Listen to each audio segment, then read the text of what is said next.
안녕하십니까. 네.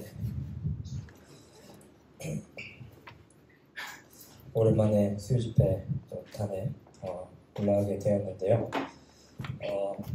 네, 성도님들과 지난 토요일, 월요일까지 2박 3일간의 수양회를 이렇게 또 가졌습니다.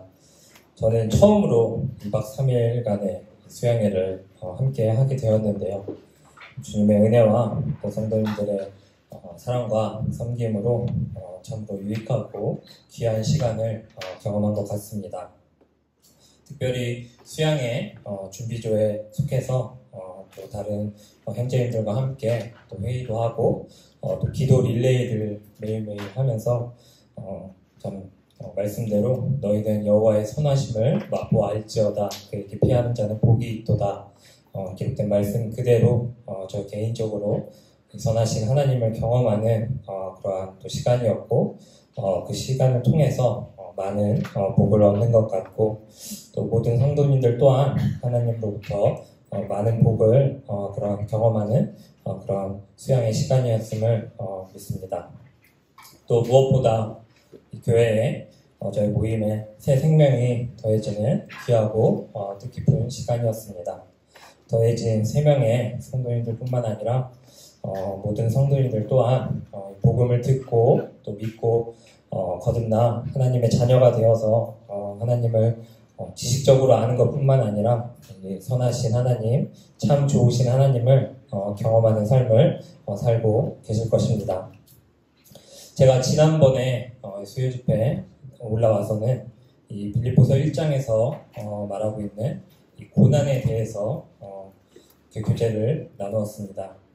바울은 그리스도를 높이는 것이 자신의 소망이며 자신의 삶을 통해 그리스도가 사시기를 원한다는 메시지를 통해서 성도에게도 바울과 동일한 싸움이 있다는 것을 이 자리를 통해서 성도님과 교제를 하였습니다. 성도의 삶의 방향이 어떠해야 하는지 또 그 가운데 우리가 마주하는 고난들은 무엇인지 교제를 나누었습니다. 말씀 한 구절 제가 읽도록 하겠습니다. 사람이 부당한 일을 당하고도 하나님을 의식함으로 고통을 견디면 이것은 감사할 일이나 너희가 너희 잘못으로 인하여 매를 맞고 참으면 그것이 무슨 영광이냐. 그러나 너희가 잘 행하고도 그것으로 인해 고난을 당하고 끈기 있게 그것을 견디면 이것은 하나님께서 받으실 만한 것이니라. 지난번 교제 때 제가 베드로전서 2장 말씀을 통해서 성경은 우리의 잘못으로 인하여 고난을 받으면 이는 하나님의 영광이 되지 못한다고 말씀하고 또 우리가 선을 행함으로 고난을 받고 인내로 견디면 이는 하나님 앞에 아름답다고 말씀하고 있음을 이 자리를 통해서 교제를 나누었습니다. 그러면서 말씀을 묵상하면서 또 저의 삶의 고난이 무엇인가, 내 삶의 고난이 정말 있기는 한가, 저를 힘들게 하는 것이 있다면 이 편안하고 안락한 삶에 빠져서 그 가운데 나의 잘못으로 인한 고난이 저의 일상에 있는 게 아닐까 돌아보는 그러한 내용을 교제를 나누었습니다. 저는 여러 번 또 단을 통해서 혹은 또 그룹 교제를 통해서 제가 하나님을 어떻게 또 찾게 되었는지 나눈 적이 있습니다. 제가 하나님을 찾았을 때 가장 저는 알고 싶었던 것이 어떤 사람의 어떤 인생의 그런 이유, 목적이었습니다. 대체 어떻게 살아야 하는지, 왜 삶이 마냥 이렇게 행복하지만은 않은지 저에게 여러 질문들이 있었고 생명의 시작부터 끝까지 성경 말씀을 통해서 하나님은 저에게 이에 대한 답을 주셨고 또 어떻게 우리가 살아가야 하는지 알려주었습니다. 수양의 간증을 통해서 한 형제님이 나눠주셨는데 이사야서에 너희는 주를 만날 만한 때에 그분을 찾으라. 그분께서 가까이 계실 때에 그분을 부르라. 이 말씀이 저에게도 참 굉장히 제가 구원을 받고 공감이 갔었던 그런 말씀이었습니다. 합당한 때가 있다는 것을 또 기억을 하게 되는 그러한 말씀이었습니다. 하지만 성도가 되었다고 해서 사도 바울의 고백처럼 살아가지 못하고 여러 가지 어려움을 마주하고 그로 인해 걱정하고 또 염려하고 또 심하게는 영적으로 연약해지는 순간들이 저에게 분명히 있었습니다. 얼마 전에 또 연약한 마음의 병이 있는 그런 분과 제가 교제를 하는 일이 있었는데 이를 위해 교제를 하기 위해서 말씀을 다시 보면서 하나님께서 어떻게 우리에게 이야기하는지 정리하게 되는 그런 기회가 있었습니다. 이 삶의 목표를 갖고 성도가 흔들리지 않고 살기 위해서 말씀은 어떻게, 성경은 어떻게 말하고 있는지 찾아보면서 저는 먼저 하나님의, 성경에서 말하는 하나님의 뜻이 무엇인지 찾아보았고, 두 번째로는 우리가 마주하는 고난이 성경에서 어떻게 이야기를 하고 있는지, 정의하고 있는지 찾아보았고, 세 번째로 삶 가운데 우리의 마음이 어떠해야 하는지 찾아보았고, 마지막으로 우리의 존재의 창조의 이유를 이렇게 찾아보면서 정리를 한 적이 있습니다. 하나님의 말씀은 분명하게 기록되어 있지만 이는 분명히 각 사람의 주어진 환경에 따라 다르기 때문에 제가 다른 사람의 그런 상황을 함부로 판단할 수도 없으며, 이런 마음의 병에 대해서 저도 다시 한번 이렇게 처음으로 이렇게 보게 되었을 때 참 이러한 것들이 단순히 걱정과 어떤 염려로 인해서 발생하는 문제가 아니라 호르몬의 이상이 있을 수도 있고 신체적인 이상이 있어서 의학적인 치료를 요구하는 경우가 있을 수 있다는 것도 알게 되었고, 참 제가 어떤 이런 의학적인 지식에 대해 아는 것이 전혀 없기 때문에 저는 그저 하나님이 어떻게 말씀하시는지 집중을 한번 해보았습니다. 과연 나는 이 땅에서 어떠한 상황에 마주하여도 하나님의 말씀을 붙잡고 마음 가운데 평안과 소망을 갖고 나아갈 수 있을까에 대한 질문에 저는 사실 두려움이 있었습니다. 얼마 전에 출근을 하고 일을 하고 있는데 동생인 다운 형제에게 전화가 왔습니다. 아버지에게 그런 전립선 암이 의심되는 그런 건강검진 결과가 나왔다는 사실을 전화를 통해 듣게 되었습니다. 저는 일단 마음을 최대한 가라앉히고 아직 확진은 아니니까 조직검사를 또 해봐야지 우리가 확실하게 알 수 있는 거고, 상태가 어느 정도인지 그렇게 알고 있는 상태가 아니기 때문에 일단은 걱정하지 말고 기도해보자고 하고 전화를 끊었습니다. 그리고 얼마 뒤에 서울대학병원에 진료를 예약을 하게 되어서 제가 아버지를 모시고 서울대학병원에 같이 함께 동행을 하였습니다. 좀 일찍 가서 꽤 긴 시간 아버지와 함께 대기를 하고 있었는데, 저도 처음으로 그런 암병동에 방문을 하게 되었고, 제가 갈 일이 사실 없지 않습니까?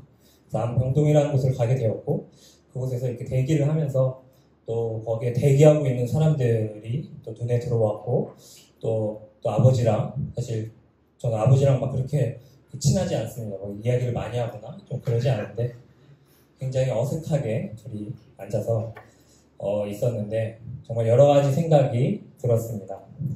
그리고 막상 진료를 보는데 진짜 1분도 안 있었던 것 같습니다. 검사합시다 하고 끝이 나는 겁니다. 처음에 이러한 소식이 있다고 했을 때 저도 전립선 암이 무엇인지 어떻게 알고 있어야 되는지 찾아봤는데 흔히 착한 암이라고 이렇게 표현을 한다고 합니다. 일단 아직 어떤 증상이 나온 것도 아니고 아버지에게 어떤 증상이 나온 것도 아니고 어떠한 검사 결과도 나온 것도 아니라서 사실 변한 게 하나도 없습니다. 하지만 참 이러한 것이 의심이 되고 함께 병원에 진료를 받으러 간 것만으로도 참 머릿속이 이 마음이 굉장히 복잡했습니다. 제가 지금 33살인데 친구들 부모님이 아프다거나 이러한 좀 좋지 않은 소식을 듣는 일도 저도 생기고, 또 실제 제가 그러한 상황을 마주하게 되니까 좋지 않은 생각들만 계속하게 되고 무엇을 어떻게 해야 할지 참 막막하고 이런 불안한 마음이 좀 커져만 갔습니다. 물론 다시 또 저는 병원에 갔다 와서 다시 또 출근을 했고요. 다시 바쁜 일상으로 돌아와서는 정신없이 또 살다 보면 이런 생각을 할 여유도 사실 없게 되지만 제가 다시 한번 이제 말씀을 묵상하는 그런 시간에 마음을 가다듬고 말씀을 살펴보고 기도를 했습니다. 최근에 또래 모임을 통해서 저희 또래 모임의 알프레드 깁스 형제님의 그리스도인의 최상의 의무 예배라는 책을 함께 교제를 나눴는데요. 예배하는 삶에 대해서 좀 깊이 또 생각을 해보고 말씀을 찾아보고 교제를 하였고, 또 제 개인적으로는 잠언 말씀이나 또 시편 말씀, 그리고 지난번에 이어서 이 빌립보서 말씀을 최근에 많이 묵상하는 그러한 일이 있었는데, 말씀들을 이렇게 묵상을 하면서 삶의 의미와 또 목표가 무엇인지 말씀을 통해서 생각을 해보았습니다. 또 이런 묵상을 하면서 어떤 저의 마음이 있었는지 오늘 이 시간 함께 교제 나누기를 원합니다. 즐거운 마음은 얼굴을 기쁘게 하나 마음의 슬픔은 영을 상하게 하느니라. 잠언 15장 13절 말씀입니다. 마음의 슬픔은 영을 상하게 한다고 말하고 있습니다. 이 부정적인 생각이 계속되고 불안한 마음이 들 수는 있지만 제가 마주한 상황에서 하나님의 뜻을 구하고 더욱더 하나님을 의지하며 하나님의 일을 하는 것이 먼저 되어야 된다는 그런 생각이 있었습니다. 그리고 그러나 누구든지 내 말에 귀를 기울이는 자는 안전히 거하며 재난의 두려움에서 벗어나 평안하리로다. 잠언 1장 33절 말씀인데요. 우리가 참 모든 이런 상황 가운데 모든 것을 주관하시는 것이 하나님임을 기억하면서 저희가 어디로 우리의 마음이 가야 되는지 다시 한번 기억하는 그런 순간이었습니다. 그리고 지난번에 단에서도 이제 간증을 했었는데, 남아공에서 좀 동생다운 형제에게 좋지 않은 일이 있었다는 것을 들었을 때, 사실 제가 그 소식을 들었을 때는 모든 사건이 종료된 이유이기 때문에 막 걱정을 해야 되는 그런 상황은 아니었지만, 그런 일을 처음 들었을 때 또 많은 생각을 하게 되었습니다. 왜 이러한 일들이 일어날까?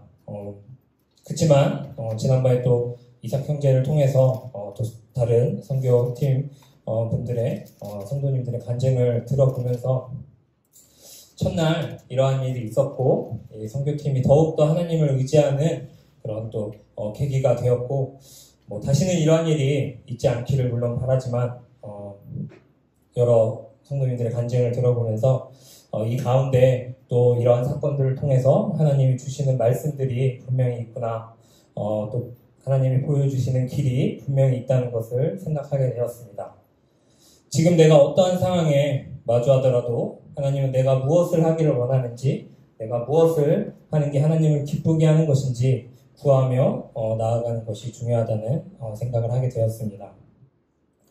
내 아들아, 내 말들에 주의를 기울이며 내가 말하는 것에 내 귀를 기울이라. 그것들을 내 눈에서 떠나게 하지 말며 내 마음 한가운데 간직하라. 그것들을 찾는 자들에게 생명이 되며 그들 모두의 육체에 건강이 되느니라. 열심을 다하여 내 마음을 지키라. 생명의 근원이 거기서 나오느니라. 잠언 4장에 있는 말씀인데요. 마음에 있는 이런 불안한 마음들 대신에 하나님의 말씀이 제 마음 한가운데 간직하기를 원한다는 그런 기도가 되었습니다. 엄청 많이 제가 그 믿음의 연수가 많지는 않지만 잠언을 일수대로 이렇게 저희가 읽지 않습니까? 꽤 많이 읽었는데 참 많은 위로가 되는 말씀들이었습니다. 빌립보서 1장에서 사도 바울이 내게 일어난 일들이 도리어 복음을 진전시키는 기회가 된 줄을 너희가 알기를 원하노라 라고 이제 말씀을 하면서 참 제 상황 가운데 혹은 모든 믿는 성도들 가운데 일어나는 모든 일들이 도리어 복음을 진전시키는 기회가 될 수 있다는 것을 생각을 해보았습니다. 얼마 전에 이집트에 있는 피라드 자키 형제님의 책을 읽게 되었는데 거기에 이러한 표현이 있었습니다. 하나님께서는 바울 사도가 감옥에 있도록 허락하셨습니다. 그리고 이 감금이 오히려 다른 사람들에게 놀라운 축복이 되도록 사용하셨습니다. 만일 여러분이 거듭난 참 신자라면 여러분의 상황이 어떠하든지 관계가 없습니다. 여러분에게 주어진 모든 것, 범사의 그를 인정하게 된다면 주님께서는 여러분이 처한 상황을 사용해서 다른 사람에게 복이 되게 하십니다. 범사를 하나님을 인정하는 삶이 이 사도 바울로 하여금 하나님의 인도하심으로 감금된 채 여러 서신을 쓰게 하였음을 저희는 여러 책들을 통해서 볼 수가 있습니다. 너무나도 쉽게 이 범사의 하나님을 인정하지 않고 내 스스로 무언가를 해결하려고 하는 저를 또 돌아보게 하는 그런 말씀이었습니다. 내 마음을 다하여 주를 신뢰하고 내 자신의 명철을 의지하지 말지어다. 내 모든 길에서 그분을 인정하라. 그리하면 그분께서 내 행로들을 지도하시리라. 이 말씀이 단순히 어떤 이상적인 그런 글귀가 아닌 삶 가운데 증거하는 이런 말씀이 될 수 있도록 참 좋은 하나님을 이런 경험하는 그런 말씀이 되어야 한다는 것을 생각을 해보았습니다. 이 범사의 하나님을 인정하는 게 얼마나 우리가 중요하게 생각해야 된다는 것인지 다시 한번 생각을 해보게 되었습니다. 빌립보서 이제 마지막 장의 4장에서 사도 바울이 이야기를 합니다. 항상 주를 기뻐하라. 내가 다시 말하노니 기뻐하라. 너의 절제를 모든 사람이 알게 하라. 주께서 가까이 계시느니라. 아무것도 염려하지 말고 오직 모든 일에서 기도와 간구로 너희가 요청할 것들을 감사와 더불어 하나님께 알리라. 그리하면 모든 이해를 뛰어넘는 하나님의 평강이 그리스도 예수님을 통해 너희 마음과 생각을 지키시리라. 4장 4절부터 7절까지의 말씀인데요. 이 감금된 채 쓴 이 옥중 서신에서 어떻게 보면 상대적으로 훨씬 자유로운 상황에 놓여져 있는 이 빌립보 성도들에게 사도 바울은 감금된 채 기뻐해야 한다는 것을 강조하면서 말씀을 하고 있습니다. 모든 지각을 뛰어넘는, 모든 이해를 뛰어넘는 하나님의 평강이 그리스도 예수님을 통해서 저에게 마음과 생각을 지킨다고 말씀하고 있습니다. 사람의 생각으로는 기뻐하지도 못하고 그저 염려와 걱정만 가득할 일들이 참으로 많습니다. 하지만 하나님께서 허락하신 모든 일들이 또 제가 원하는 일이 또 아닐 수도 있습니다. 그렇기에 우리는 범사에 모든 이해를 뛰어넘는 하나님을 인정해야 합니다. 하나님의 말씀 앞에 겸손히 엎드려 저희의 길을 인도해 주시는 하나님을 의지해야 합니다. 요한계시록에 사람 창조의 이유를 설명하는 구절이 있습니다. 오 주여, 주는 영광과 존귀와 권능을 받기에 합당하시오니 주께서 모든 것을 창조하셨고 또 그것들이 주를 기쁘게 하려고 존재하며 창조되었나이다 하더라. 하나님께서는 모든 것을 창조하셨습니다. 그리고 하나님을 기쁘게 하려고 존재하며 기쁘게 하려고 창조되었다고 성경은 말하고 있습니다. 여기에 우리가 처한 상황이 조건으로 달리지 않습니다. 이거는 모든 사람에게 믿음의 연수가 많거나 이제 막 침례에 순종하여 모임에 더해진 성도나 나이가 많거나 적거나 우리는 모두 하나님을 기쁘게 하기 위해 존재하며 창조되었다는 것을 볼 수 있습니다. 이 백성은 내가 나를 위하여 지었나니 나의 찬송을 부르게 하려 함이니라. 이사야서 말씀인데요. 우리는 하나님을 찬양하기 위해 지어졌다고 합니다. 우리는 하나님을 찬양하며 예배하며 하나님을 기쁘시게 하기 위해 존재하며 창조되었다는 것을 볼 수 있는 말씀들이 사실 여러 구절 이 성경을 통해서 볼 수 있습니다.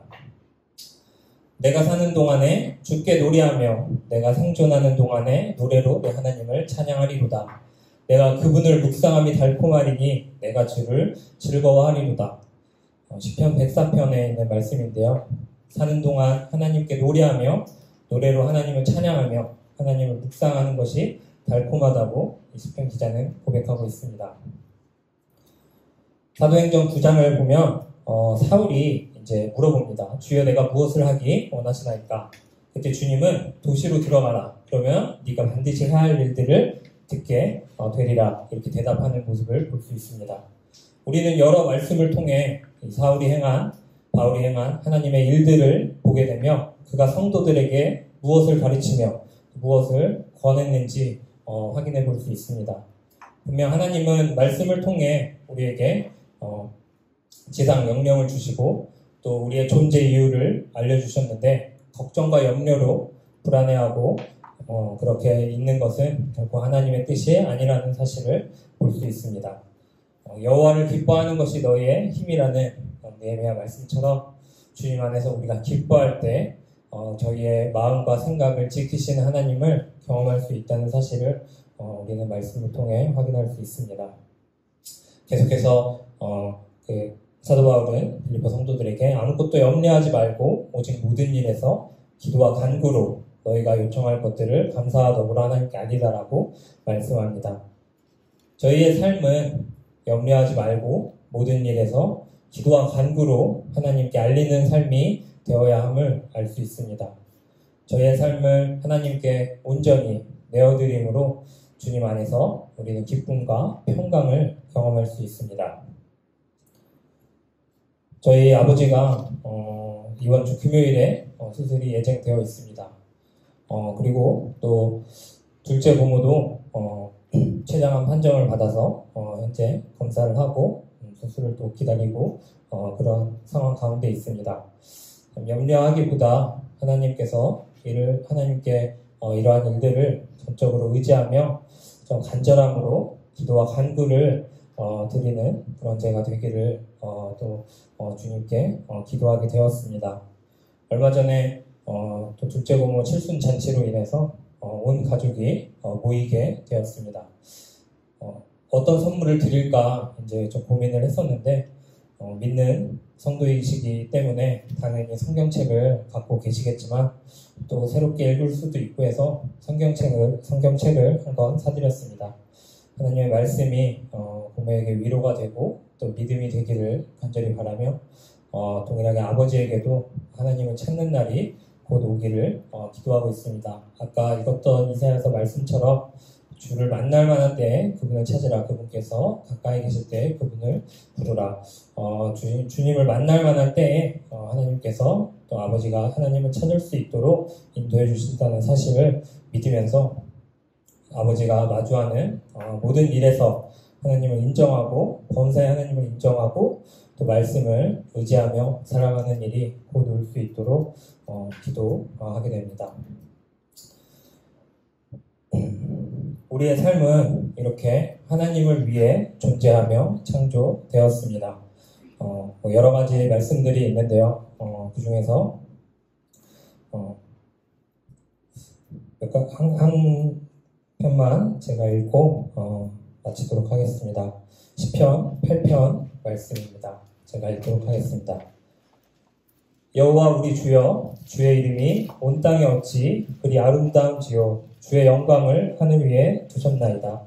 주의 대적을 인하여 어린아이와 젖먹이의 입으로 말미암아 권능을 세우시며 이는 원수와 보수자로 잠잠케 하려 하심입니다.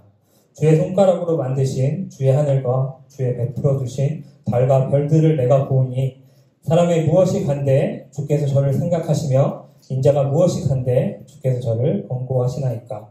저를 천사보다 조금 못하게 하시고 영화와 존귀로 반을 씌우셨나이다. 주의 손으로 만드신 것을 다스리게 하시고 만물을 그 발 아래 두셨으니 곧 모든 우양과 들짐승이며 공중의 새와 바다의 어족과 해로에 다니는 것이니이다. 여호와 우리 주여, 주의 이름이 온 땅에 어찌 그리 아름다운지요. 이런 찬양하는 주님을 찬양하는 시편 기자의 이런 고백처럼 주님을 찬양하며 주님을 기쁘시게 하는 그러한 하루하루의 삶을 살아갈 수 있기를 또 저와 또 모든 잠실교회 성도님들의 삶이 되기를 기도하며 이 시간을 인도해 주신 주님과 또 성도님들께 감사 말씀을 드리며 마치도록 하겠습니다.